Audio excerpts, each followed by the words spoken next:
പ്രിയപ്പെട്ടവരെ, ഇന്ന് 14 തീയതി ഓഗസ്റ്റ് നൈറ്റ് വിജിലാണ്. ബഹുമാനപ്പെട്ട ദാനിയേൽ പൂർണ്ണത്തിലച്ഛൻ്റെ അവിടെ തിരുവനന്തപുരത്താണ് ഇത് നടക്കുന്ന അവരുടെ ധ്യാനകേന്ദ്രത്തിൽ.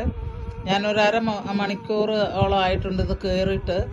അറിയത്തില്ലായിരുന്നു, ഞാനിങ്ങനെ ലൈവ് കണ്ടിട്ട് കയറി എന്നുള്ളതേ ഉള്ളൂ. നൈറ്റ് വിജിലാണെന്നോ അങ്ങനെ ഉണ്ടെന്നൊന്നും എനിക്കറിയത്തില്ല. അച്ഛനെ ഞാൻ കാരണം അച്ഛൻ്റെ ധ്യാനകേന്ദ്രങ്ങളിലെ പരിപാടികളൊന്നും ഞാൻ അറ്റൻഡ് ചെയ്യുന്നില്ല.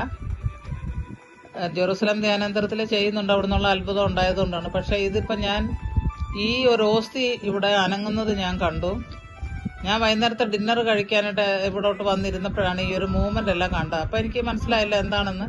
അങ്ങനെ നോക്കിയപ്പോഴാണ് ഇതൊന്ന് ഓൺ ചെയ്തേക്കാന്ന് വിചാരിച്ചാൽ ഞാൻ ആ ലൈവിലേക്ക് കയറി. ലൈവിലോട്ട് കയറുമ്പോൾ ഓസ്തി വെള്ളയായിട്ട് തന്നെയാണ് ഇരിക്കുന്നത്. കുറച്ച് കഴിഞ്ഞപ്പം ആ ഒരു മൂവ്മെൻറ്റ്, അപ്പം ഞാനതിനെ ഒറിജിനൽ ഇതിലേക്ക് നോക്കി, ഫാനോ വല്ലതും കറങ്ങുന്നതാണെന്ന്. പക്ഷേ ഫാനിൻ്റെ ഒന്നും കാര്യങ്ങളൊന്നും ഇവിടെ കാണുന്നില്ല. അത് ആൾക്കാരുടെ നേരെ വെള്ളവശത്ത് അങ്ങനെ ഫാൻ വെക്കില്ലല്ലോ. ഒന്നാമത് വെച്ചാൽ തന്നെ ഈ ഓസ്തി അനങ്ങാൻ പാടില്ല. കാരണം രണ്ട് സൈഡിൽ നിന്നും ഗ്ലാസ്സിൽ ഓസ്തി അടക്കം ചെയ്തിരിക്കുകയാണ് അതിനകത്ത്. അവിടെ നിങ്ങൾ ആ നടുക്ക് കൂടെ ഒരു നീണ്ട ഒരു ഇതുപോലെ ഇങ്ങനെ ഒരു വരമാരി കാണുന്നുണ്ടല്ലോ, അത് ആ ഓസ്തിയുടെ അതിലാണ് നമ്മൾ പിടിച്ചോണ്ട് ഓസ്തി ആ ഗ്രൂവിലേക്ക് ഇറക്കി വെക്കുന്നത്. ആ അതൊരു സ്വർണത്തിന്റെ എന്താ പറയുക, ഞാൻ നേരത്തെ പറഞ്ഞു തന്നിട്ടുണ്ട് അത് എന്താന്ന്. കത്തോലിക്ക സഭയിലുള്ള എല്ലാ ആൾക്കാർക്കും അറിയാവുന്നവരാണ്. ഓൾട്ടർ ബോയ്സും ഗേൾസും ഒക്കെ ആയിട്ട് ചെയ്യുന്ന ആൾക്കാർക്കെല്ലാം മെയിനായിട്ട് അറിയാം.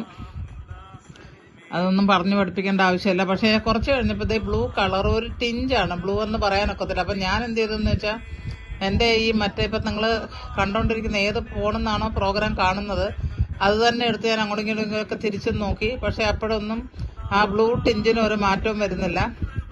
പിന്നെ പിടിച്ചുകൊണ്ടിരിക്കുന്ന എൻ്റെ ഈ ഫോണിനും ഒരു കുഴപ്പമില്ലാത്തൊരു ഫോണാണ്. അതുകൊണ്ട് എന്തോ അവിടെ അച്ഛനൊക്കെ ഭയങ്കര മിറക്കിളസ് ആയിട്ടുള്ള കാര്യങ്ങൾ നടക്കുന്നതായിട്ടുള്ള ഒരു ധ്യാനകേന്ദ്രം കൂടെയാണ്. പിന്നെ കരുണയുടെ ഒരു വലിയൊരു അപ്പോസ്തലനാണെന്ന് ഞാൻ പറയുകയാണ്. ആ ഒരു സ്ഥാനപ്പേരൊന്നും കൊടുത്തല്ല, എൻ്റെ ഹൃദയത്തിൽ നിന്ന് ഇപ്പം അങ്ങനെ പറയാൻ എനിക്ക് തോന്നുന്നു. അച്ഛൻ കരുണ പ്രചരിപ്പിക്കാൻ തുടങ്ങിയിട്ട് ഇപ്പോൾ 2-3 വർഷം ആയതേ ഉള്ളൂ. എന്ന് അച്ഛൻ 2018 വളരെ ചെറിയൊരു സമയത്തേ ആയിട്ടുള്ളൂ. പക്ഷെ അതിൻ്റെ ഒരു വലിയൊരു അഭിഷേകം അവിടെ അച്ഛൻ്റെ കയ്യിലുണ്ട്. ഈ പ്രാവശ്യം നൊവേന തുടങ്ങി കാര്യങ്ങളൊക്കെ ചെയ്തിരുന്നു, അത് ഞാൻ നോട്ട് ചെയ്തിരുന്നു. ഏതായാലും ഓർക്കപ്പുറത്താണ് ഇന്നത് കാണാനിടയായത്. കാരണം ഒരിക്കലും പൂർണ്ണതലത്തിൻ്റെ ഒരു പ്രോഗ്രാമും ഞാൻ അറ്റൻഡ് ചെയ്തിട്ടില്ല. എനിക്ക് അങ്ങനെ ഒരു താല്പര്യമില്ലായിരുന്നു. ഈ പ്രാവശ്യം നാട്ടിൽ വന്നപ്പോൾ ഞാനൊന്ന് വിളിച്ചു നോക്കി.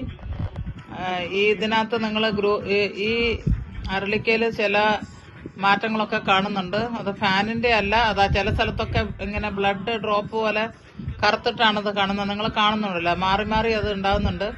പിന്നെ അച്ഛൻ്റെ ഒരു ഫ്രണ്ടാണ് ഫാദർ വിൽസൺ കൊച്ചുപിളാക്കൽ. ആ അച്ഛന് ഞാൻ ന്യൂയോർക്കിൽ വെച്ചിട്ട് കണ്ടിട്ടുള്ളതാണ് ഒരിക്കൽ. അവിടുത്തെ ബത്തേരിയിൽ ഇപ്പോഴിരിക്കുന്ന മാർ തോമസ് ജോസഫ് പിതാവ് നമ്മളെയൊക്കെ പരിചയപ്പെടുത്തി തന്നു. അച്ഛനും ഞാനും എല്ലാം ചേർന്ന് ചില പ്രോഗ്രാംസ് ഒക്കെ അവിടെ കാപ്പിത്തോട്ടത്തിനകത്ത് നടത്തിയിട്ടുണ്ട്. അങ്ങനെ എനിക്ക് പറയാൻ പറ്റുള്ളൂ.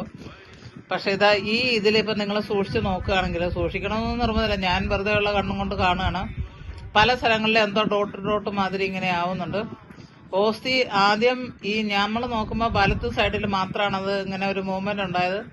അത് കഴിഞ്ഞ് ഞാൻ ആദ്യം കാണുമ്പോൾ മൊത്തം ഉണ്ടായിരുന്നു, അത് കഴിഞ്ഞ് വലത്ത് സൈഡ് മാത്രമാണ് ഉണ്ടായിരുന്നത്. അതുകൊണ്ടാണ് അത് ഫാനാണോ ഇല്ലയോ എന്ന് ഞാനത് അതിൻ്റെ ഒറിജിനൽ ഇതിൽ വെച്ചിട്ട് ഞാൻ നോക്കി. ഒറിജിനൽ എന്ന് പറയുന്നത് അത് ആൾക്കാരെ മൊത്തമായിട്ടും കാണുന്നു, അരളിക്ക വളരെ ചെറുതായിട്ട് കാണുന്നു. അങ്ങനെ നോക്കിയപ്പോഴത്തേക്ക് യാതൊരു ഇതുമില്ല.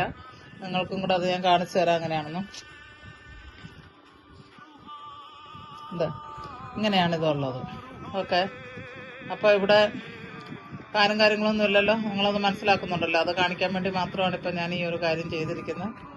അവിടെ ആ ടിഞ്ച് പോയിട്ടില്ല. തീർച്ചയായിട്ടും മാതാവിൻ്റെ വലിയൊരു സാന്നിധ്യം ഇവിടെ ഈ സമയത്തുണ്ടെന്ന് നമുക്ക് വിശ്വസിക്കാൻ പറ്റുമല്ലോ, അല്ലേ? പ്രിയ മക്കളെ, നമ്മളിങ്ങനെയുള്ള കാര്യങ്ങളൊക്കെ ഞാൻ അത് സൂം ചെയ്ത് തന്നെ വെച്ചേക്കാം. വലിയ മിറക്കുലസ് ആയിട്ടുള്ള കാര്യമാണ് ഈ ഓസ്തിയിൽ ഇപ്പം നടന്നുകൊണ്ടിരിക്കുന്നത്. മൈ ഗോഡ്, അതാ പ്രിയ മക്കളെ, ജീസസ്, ഒരു കുരിശ് അതിനകത്ത് ഫോം. അതാ യേശുവേ, നന്ദി യേശുവേ. ഇന്ന് ഞാൻ എൻ്റെ ഗ്രൂപ്പിൽ ബൊഗോട്ട മീൻസ് കൊളംബിയയുടെ തലസ്ഥാനമാണ്. അവിടെ ഒരു വലിയ സംഭവം, അച്ഛൻ 10-ാം തീയതി വിജിലിൽ ഇങ്ങനെ ഓസ്തി മൊത്തമായിട്ട് അനങ്ങുന്ന ഒരു സംഭവം ഇന്ന് ഞാൻ എൻ്റെ ഗ്രൂപ്പിലും എടുത്തിട്ടിരുന്നു. അതുപോലെ തന്നെ മറ്റുള്ള പോളണ്ടിലേക്കൊക്കെയുള്ള ഗ്രൂപ്പിലേക്ക് ഞാൻ അയച്ചു കൊടുത്തു.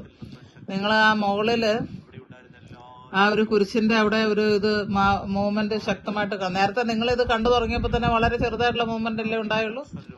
ഫാനാണെങ്കിൽ ആ ഫാനിന് എപ്പോഴും ഒരേ മൂവ്മെന്റ് അല്ലേ ഉണ്ടാകുള്ളൂ, അല്ലാതെ ഫാന് കൂട്ടും കുറയ്ക്കുകയും ചെയ്യുന്നില്ലല്ലോ. പള്ളികളിൽ പ്രത്യേകിച്ച് ഫാനൊക്കെ ഒരു സ്പീഡിൽ തന്നെ ഇട്ട് അവിടെ വെച്ചിരിക്കുകയാണ്, ഓണാക്കും ഓഫാക്കും എന്നുള്ളതേ ഉള്ളൂ. എനിക്ക് കമ്പ്യൂട്ടർ പ്രിയമക്കളെ ദൈവത്തിന്റെ കൃപയാൽ കമ്പ്യൂട്ടർ ഇന്നലെ വന്നെത്തിയിട്ടുണ്ട്. 4-ാം തീയതി മൺഡേ മാത്രമാണ് അവർ വരുള്ളൂ, കാരണം നാളെ ഏതായാലും അവധിയാണല്ലോ. പിന്നെ ശനി ഞായറും ഒന്നും ഇവിടെ കാര്യങ്ങളൊന്നും നടക്കില്ല, അതുകൊണ്ട് ഞാൻ ഇൻസ്റ്റാൾ ചെയ്യാൻ കൂട്ടാക്കിയില്ല. അവരെ ടെക്നീഷ്യനെ വിളിച്ച് തന്നെ ചെയ്യിക്കാന്ന് വിചാരിച്ചു, കാരണം ആന്റിവൈറസ് എല്ലാം കൂടെ ഇൻസ്റ്റാൾ ചെയ്യാനുണ്ട്. പ്രിയ മക്കളെ, ദൈവത്തെ ആരാധിക്കുക. നിങ്ങളുടെ കണ്ണിന്റെ മുൻപിൽ കാണുന്ന കാര്യങ്ങൾ നിങ്ങൾ വിശ്വസിക്കുക. ആരും പറയണ്ട, നിങ്ങളെ പരിശുദ്ധാത്മാവിനോട് ചോദിച്ചാൽ മതി. പരിശുദ്ധാത്മാവാണ് നമ്മുടെ അധ്യാപകൻ. പരിശുദ്ധാത്മാവിനോട് ചോദിക്കണം. പരിശുദ്ധാത്മാവ് എല്ലാവരുടെ അകത്തുമുണ്ട്. മാമോദീസ സ്വീകരിച്ച എല്ലാവർക്കും പരിശുദ്ധാത്മാവിനെ പ്രാപിച്ചിട്ടുള്ളവരാണ് നമ്മൾ. ആ നിമിഷം തന്നെ പരിശുദ്ധാത്മാവിനെ നമ്മൾ പ്രാർത്ഥന കുറവുകൊണ്ട് വളർത്തി കൊണ്ടുന്നില്ല എന്ന് മാത്രമേ ഉള്ളൂ. അപ്പൊ നിങ്ങൾ ചോദിക്കണം, പരിശുദ്ധാത്മാവെ ഞാൻ എന്തേ കാണുന്നതൊക്കെ ശരിയാണോ, അതോ വല്ലവരും എന്നെ കളിപ്പിക്കാനായിട്ട് ഉണ്ടാക്കിയിരിക്കുന്നതാണോ, എനിക്കൊന്ന് വിഭജിച്ച് തരാൻ പറഞ്ഞാൽ ചിലപ്പോൾ പരിശുദ്ധാത്മാവ് പറയുന്നത് ഈ ബൈബിൾ എടുത്ത് ഞാൻ സംസാരിക്കാൻ, എനിക്ക് അങ്ങനെയുള്ള അനുഭവങ്ങൾ ഉണ്ടായിട്ടുണ്ട്, അതുകൊണ്ടാണ് പറഞ്ഞത്. അപ്പോൾ ബൈബിൾ എടുത്താൽ പരിശുദ്ധാത്മാവ് വ്യക്തമായിട്ട് നിങ്ങളോട് സംസാരിക്കും. കാണുകയും വിശ്വസിക്കുകയും ചെയ്യുക. അവിശ്വാസിയാകാതെ വിശ്വാസിയായിരിക്കും. ദൈവം നിങ്ങളെ അനുഗ്രഹിക്കട്ടെ.